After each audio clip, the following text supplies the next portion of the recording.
भक्त की परीक्षा। एक बार माता पार्वती ने भूखे भक्त को शमशान के चिता की अग्नि पर रोटी सेकते हुए देखा। माता पार्वती के हृदय पर पूरी तरह पसीज गया। वे भागी भागी भगवान शंकर के पास आईं और भगवान से कहने लगी, लगता है आपका हृदय बहुत ही कठोर है, जो अपने भक्त की यह दशा देखकर भी नहीं पसीज रहा है। हे प्रभु, कुछ नहीं तो कम से कम इतना तो कर सकते हैं कि अपने भक्त की भोजन की उचित व्यवस्था कर देते। देखिए वह किस दशा में है, अपने कितने दिनों की भूखों को मृतक को पिंड में दिए गए आटे की रोटियां बनाकर शांत कर रहा है। भगवान शंकर हंसते हुए कहने लगे, ऐसे भक्त को लिए मेरा द्वार हमेशा खुला हुआ है, परंतु वे आना ही नहीं चाहते। यदि कोई वस्तु उन्हें दी जाए तो उन्हें स्वीकार नहीं करते, कष्ट उठाते रहते हैं। अब ऐसी स्थिति में हे पार्वती, तुम ही बताओ मैं क्या करूं। फिर माता पार्वती बोली, प्रभु, क्या आपके भक्तों को पेट पूर्ति के लिए भोजन की आवश्यकता भी नहीं होती।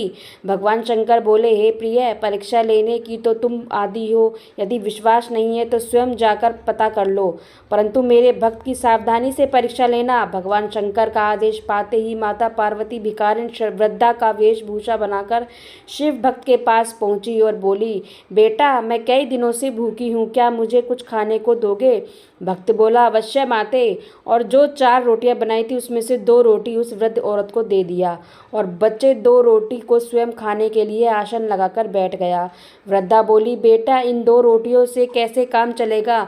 मैं अकेली नहीं हूँ बेटा, मेरा एक बूढ़ा पति भी है जो कई दिनों से भूखा है, कृपा करके उसके लिए भी कुछ दे दो। शिव भक्त ने उन 2 रोटियों को भी उस भिखारन को दे दिया और वह बड़े ही संतोष के थे कि उनकी वजह से अधिक भूखे व्यक्ति को खाना मिल सका।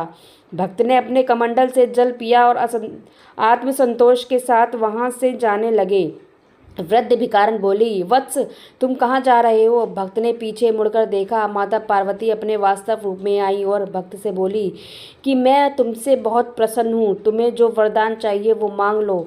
भक्त ने उन्हें प्रणाम किया और बोला, अभी तो आप अपनी और अपनी पति की श्रद्धा शांत करने हेतु मुझसे रोटी मांग कर ले जा रही थी, और जो स्वयं दूसरों के समक्ष अपना हाथ फैलाकर अपना पेट भरता है वह मुझे क्या दे सकता है। ऐसे भिखारी से भला मैं क्या मांगूं। भक्त ने श्रद्धापूर्वक माता के चरणों में सर झुकाकर कहा, हे माँ, आप प्रसन्न ही हैं तो मुझे यह वर दे कि मुझे जीवन में जो कुछ भी मिले उसे दीन दुखियों में लगाता रहूं और अभावग्रस्त स्थिति में बिना मन को विचलित किए शांतिपूर्वक रह सकूं। पार्वती माता भक्त को तथास्तु कहते हुए वापस लौट गई। त्रिकालदर्शी भगवान शंकर यह सब देख रहे। उन्होंने मुस्कुराते हुए कहा, हे पार्वती, मेरे भक्त इसलिए दरिद्र नहीं रहते कि उन्हें कुछ नहीं मिलता। तो फ्रेंड्स, ये कहानी आपको कैसी लगी कमेंट्स बॉक्स में ज़रूर लिखिएगा और कहानी को लाइक व शेयर जरूर कीजिएगा, और चैनल पर नए हैं तो सब्सक्राइब कीजिएगा। कहानी सुनने के लिए धन्यवाद।